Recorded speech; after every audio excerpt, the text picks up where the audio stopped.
Os fundos imobiliários estão derretendo. Vamos entender um pouco desse movimento e checar se existe uma oportunidade. Meu nome é Caio Araújo, responsável pela assinatura Renda Imobiliária aqui na Empíricos, que cobre todo o universo de fundos imobiliários. Na última semana, vimos um derretimento geral das cotas de FIIs, muito atrelada às mudanças de perspectivas fiscais do Brasil, né? O macro vem penalizando as cotas dos fundos imobiliários. Nós estamos falando de uma correção, se você pegar desde meados do ano, na casa de 12% no índice, o índice de fundos imobiliários, o IFIX, que está entre as 3 maiores aí da história do índice, se considerar os últimos 15 anos, perdendo apenas para a época da pandemia e da era governo Dilma. Basicamente, nós temos visto aí uma escalada consecutiva das taxas de juros, tanto no longo prazo quanto no curto prazo. Diante de um plano fiscal inconsistente, segundo as estimativas do mercado, temos aí as taxas de juros, por exemplo, para 2025, estimadas na casa de 14%, até mais de 14% ao ano. Isso, obviamente, penaliza os ativos de risco, dado que o custo de oportunidade aumenta significativamente. Então, para fundos imobiliários que competem com a renda fixa, de certa forma, em termos de alocação de recursos, há de fato uma pressão nas cotas, né? No próximo ano, poderemos ver, por exemplo, uma restrição de liquidez na indústria, o fechamento da janela de captação e, possivelmente, impactos de uma eventual desaceleração econômica no operacional dos fundos imobiliários. Falando em operacional, como estão os portfólios dos fundos imobiliários?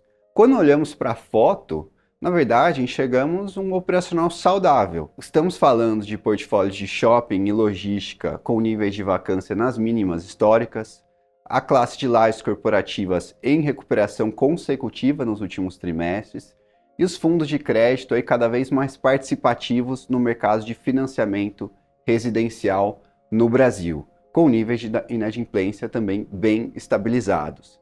Então a foto, ela é saudável. O que o mercado se preocupa é com o filme. Ao longo do tempo, com eventuais impactos da desaceleração econômica e com a Selic aí aumentando consecutivamente, há uma preocupação envolvendo fundos com alavancagem, eventuais quedas no nível de ocupação e possivelmente quedas no nível de rendimento, que devem ser monitoradas ao longo de 2025, principalmente. Ok, como esses riscos estão sendo precificados nas cotas dos fundos imobiliários? Quando olhamos para um dos indicadores mais clássicos dos fundos imobiliários, que é o preço sobre valor patrimonial, PVP, encontramos um indicador próximo das mínimas da última década, na casa de 0,8.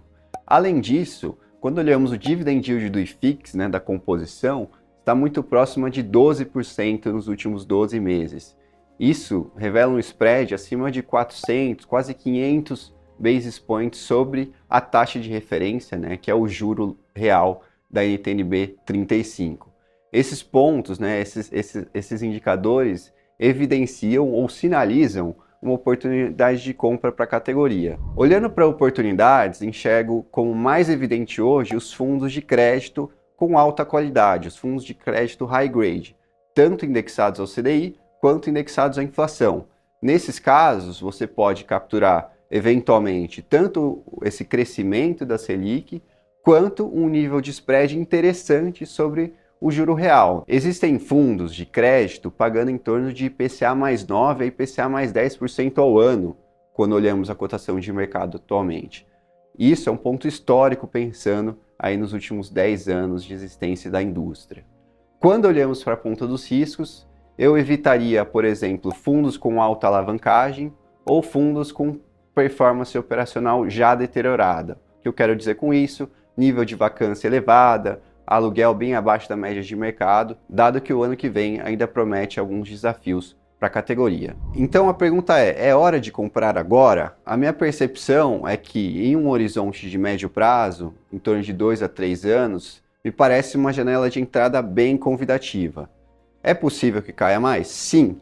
No entanto, já temos oportunidades bem interessantes para a categoria, tanto para dividendos, com o dividend yield líquido de imposto de renda acima de 2 dígitos, quanto para ganho de capital. Se você quiser saber mais sobre nossos fundos recomendados, eu estou liberando aqui embaixo um acesso de 30 dias gratuitos para minha assinatura Renda Imobiliária na qual a gente tem uma seleção de fundos ali recomendados para compra.